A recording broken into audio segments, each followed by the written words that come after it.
a video live stream podcast.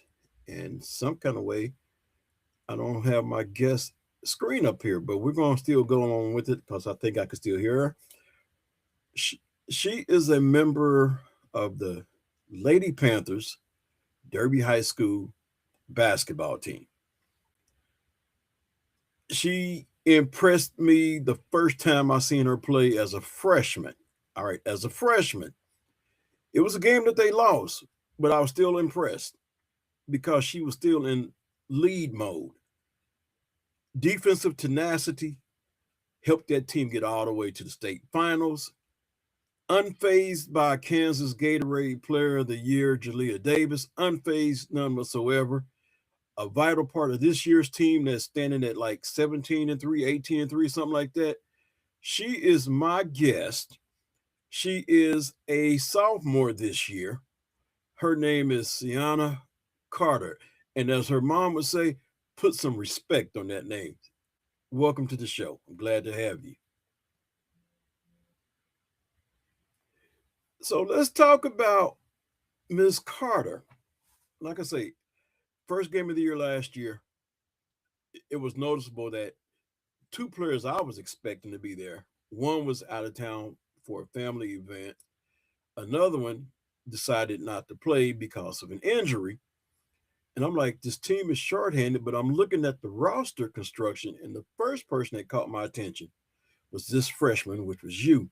How poised you were as a freshman playing against Andover. As a matter of fact, I think y'all pretty much kind of shut down Bella Badar last year in that first game of the season. So, what is it that makes your game so special?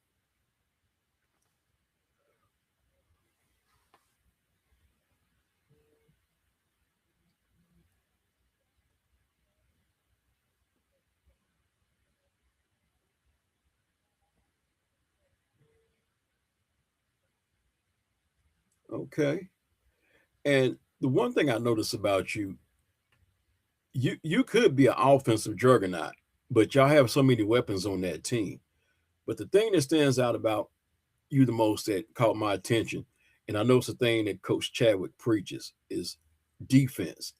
And you look like you take pride in playing defense. Where did you get that mentality from?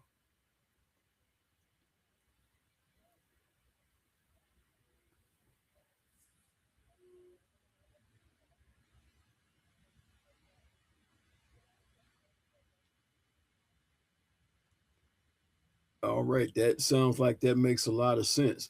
But as I've seen you progress, seem like you've added a little bit to your offensive repertoire. And I noticed the one thing you like to do, you're not afraid to drive it to the basket. You're not afraid of contact.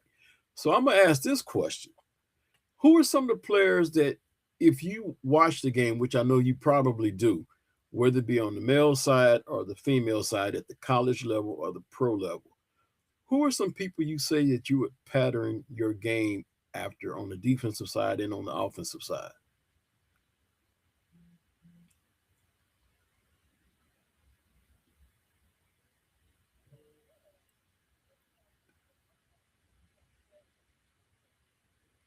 Okay, that's fair. So basically, what you're saying is you have your own style of play, and basically, you're the type of person that people will watch you and say, you know what, I like her game and would like to play like her. Do you see yourself in that role eventually? And I'm gonna say right without a shadow of a doubt, I know so because you have game. Like I said, you're unfazed. So tell me about last year, your first year playing at Derby as a freshman. You guys make it all the way to the state finals. Came up on the short end. But what was the experience like playing in that atmosphere, playing against what was perceived as Kansas Gatorade Player of the Year? The first thing I noticed was you was not afraid of Jalea Davis. As a matter of fact, to me, I would say you kind of came off as Draymond Green, like a pest to her. What was it like playing against her?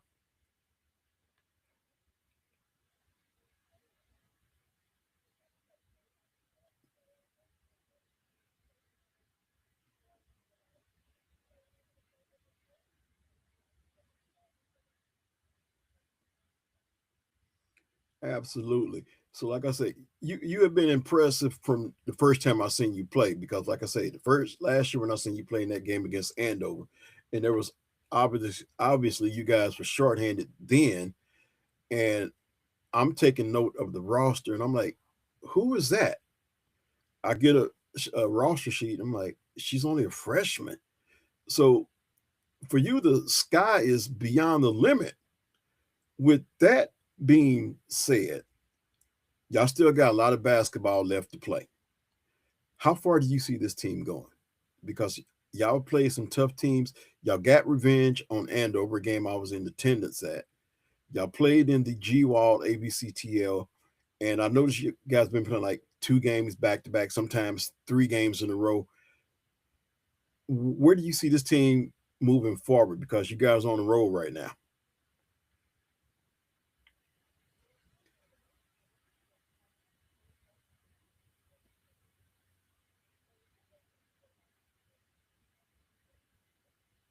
Okay, okay.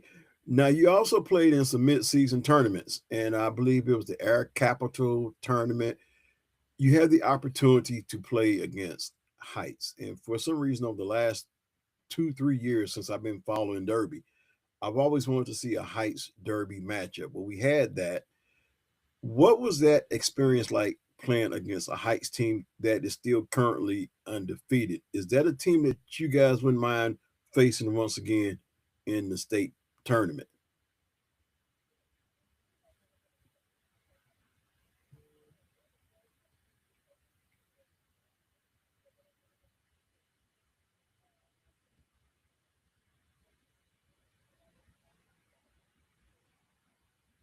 Okay. Now, I want you to focus on the team now. We know who you are. I want you to focus on the team because I'm going to throw a few names out there and I want you to tell me in maybe a one word association or descriptive association about that particular player, about them being your teammate. So we're going to start first with the obvious. Michaela Askew. All right. All right. Asia Fox.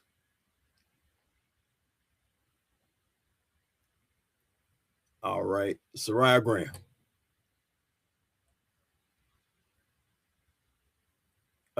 Alex Dinsmore.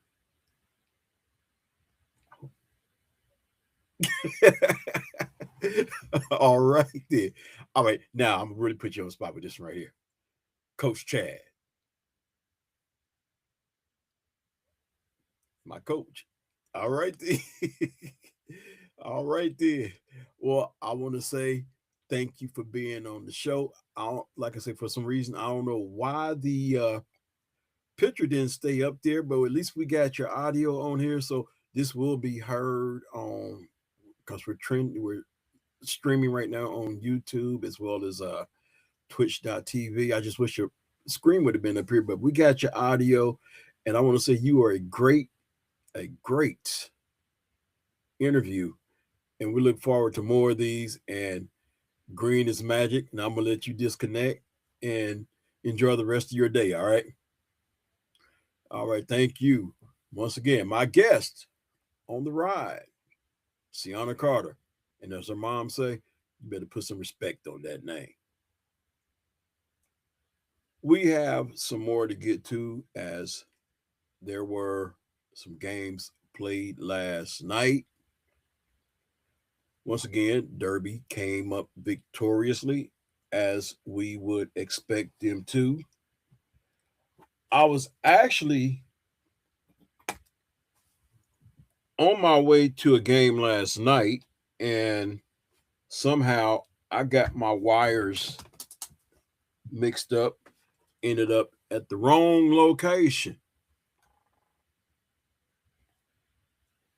So I ended up doing some other things last night. A game I was going to attend last night was East versus Heights last night. Went to the wrong location, and by the time I made my way to the next location, well, let's just say parking was very tough, and I didn't get to make the game. However, I do have the rundown courtesy of Max Prep. But first, I'm going to give you the recap on Derby because they extended their victory on Friday to a 4-game winning streak. And we're going to give you the recap on how that all played out. Once again, I want to thank my guest, Sienna Carter. If you've never seen Derby girls team play, you better get out there because they are a fun team to watch. They play the game the right way. They got an element of new school with an element of old school. In other words, in the words of Coach Chad, his own self, he told his girls, don't be afraid to play bully ball. Don't be afraid to get girls in the paint and back them down. Make them have to stop you, foul you, whatever the case is. But if you got an opportunity to take it in the paint and be a force, do it. And Sienna Carter, I tell you, she says her offensive skills, her offensive skills is growing. I've seen her play last year, seen her play this year, and the team as a whole. That when I say this, they have a player on their team that could probably average 20 plus points a game, but don't have to because they have a complete team. But Derby had already won 3 in a row, a stretch where they outscored their opponents by an average of, you ready for this? 30, I think that's 32 points. And they went ahead and made it 4 in a row on Friday. They were the clear victors by a 59-39 margin over the Hutchinson Salthawks, giving the Panthers advantage in Max Prep's Kansas basketball rankings. They are ranked 9th, while the Salthawks are ranked 104th. So the win wasn't entirely unexpected. Derby's win bumped their record up to 17-3. As for Hutchinson, the defeat dropped their record down to 9-9. And there is plenty of inter-district action coming up soon. Derby will challenge rival Maize at 6 p.m. on Tuesday. Meanwhile, Hutchinson is set to face off against their familiar foe, Hayesville campus, also at 6 p.m. on Tuesday. So that's the recap. Once again, Derby knocks off Hutch 59-39. But we have some more for you as we are going to take a look, keeping in, we're going to go out to Andover here.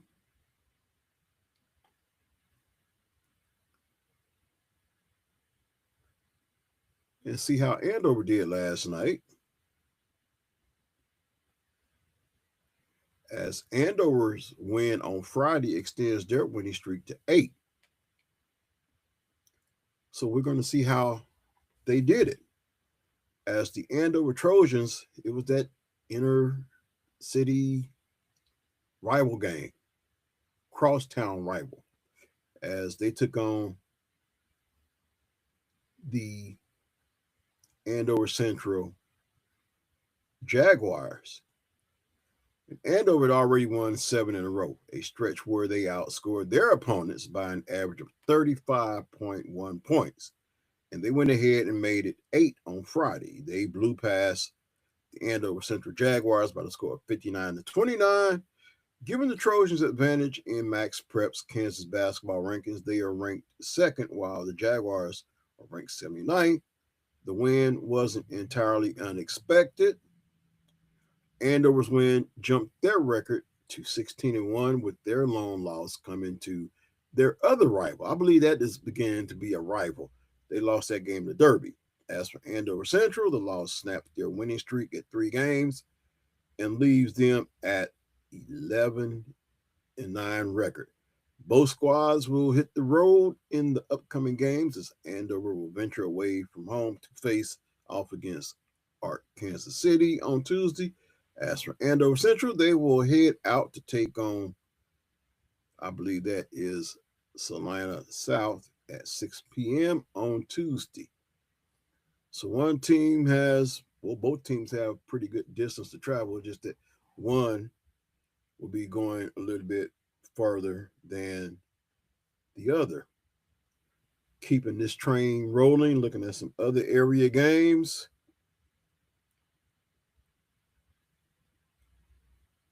Cape and Mount Carmel, how did they do?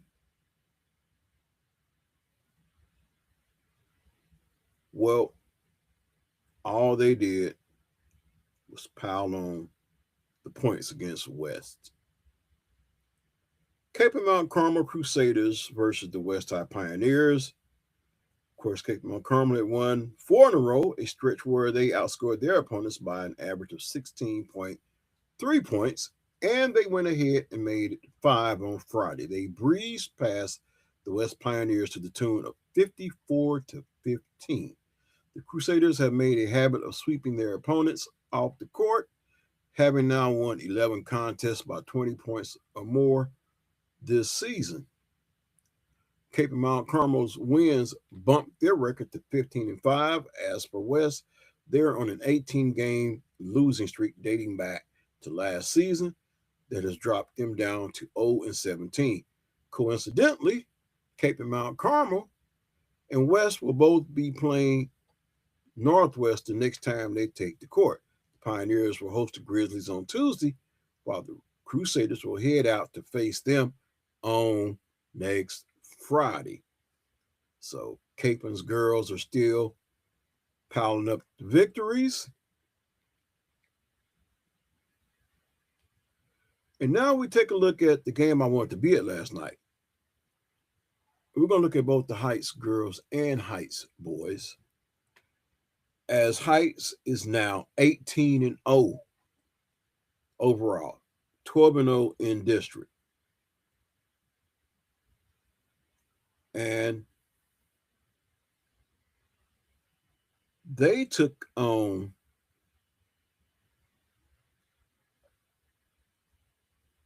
East High last night. There we go.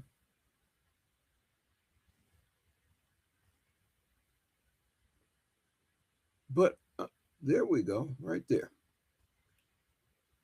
But what we're going to do, we're going to preview and give you the recap.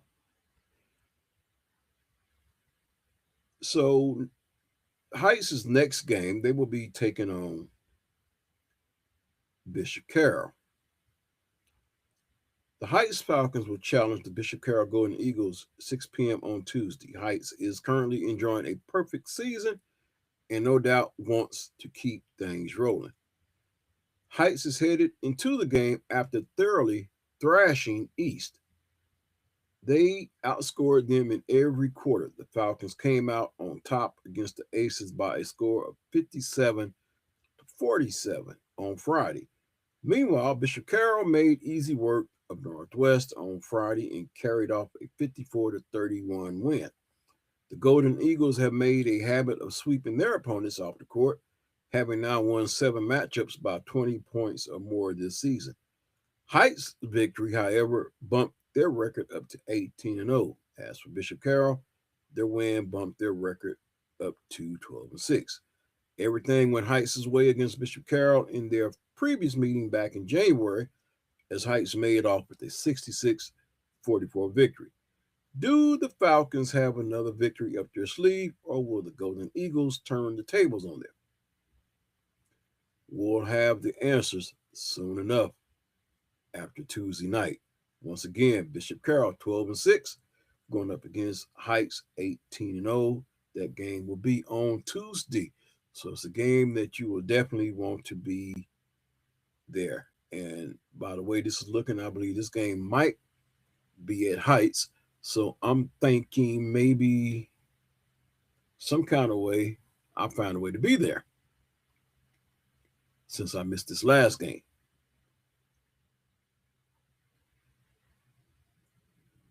Moving right along, I want to take a look at the Heights boys, because when you look at both Feast program, the girls and the boys team, it's amazing because both teams are doing this with new coaches. The boys team is sitting at 15-3, 10-2 in district play. And as we take a look at Heights, as soon as we can pull up our information here,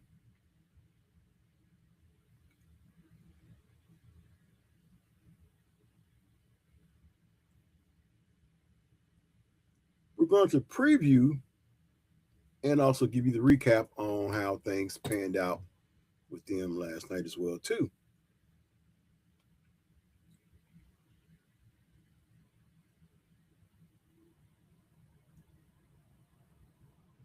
Heights is 9-1 against Bishop Carroll since February of 2021, and they'll have a chance to extend that dominance on Tuesday. The Falcons will be playing in front of their home fans against the Golden Eagles at 7 p.m. One thing working in Heights' favor is that they have posted at least 55 points in their last 7 contests. Heights is probably headed into the matchup with a chip on their shoulder, considering East just ended the team's 7-game winning streak on Friday. They fell 71-66 to the Aces. Meanwhile, Bishop Carroll hadn't done well against Northwest recently. They were 2-7 in their previous 9 matchups, but they didn't let the pass get in their way on Friday. The Golden Eagles took down the Grizzlies 73-54. Given the Golden Eagles' advantage in Max Prep Kansas basketball rankings, they are ranked 31st, while the Grizzlies are ranked 115th. The result wasn't entirely unexpected. Bishop Carroll has been performing well recently as they've won 7 of their last 9 games. That's provided a nice bump to their 11-7 record this season. The wins came thanks in part to their offensive performance across that stretch, as they averaged 65.6 points over those games. As for Heights, their defeat dropped their record down to 15-3. Heights beat Bishop Carroll 59-52 in their previous meeting back in January. Do the Falcons have another victory up their sleeve, or will the Golden Eagles turn the tables on them? We'll find out come Tuesday. So there's a preview and a recap of both Heights and what Bishop Carroll has done in their previous games. So that right there is all I have for today. Hope you have enjoyed today's show. Hope you have also enjoyed the interview. I enjoyed having Sienna Carter on, and like you better put some respect on her name. She is a defensive menace, not afraid. Don't care how many stars you have in front of your name. She just laces them up, plays the game, and when you play against her, you better darn sure bring your A game because she's leaving it all on the court. That's Sienna Carter. Until the next time, though, take care of yourself and each other. Enjoy your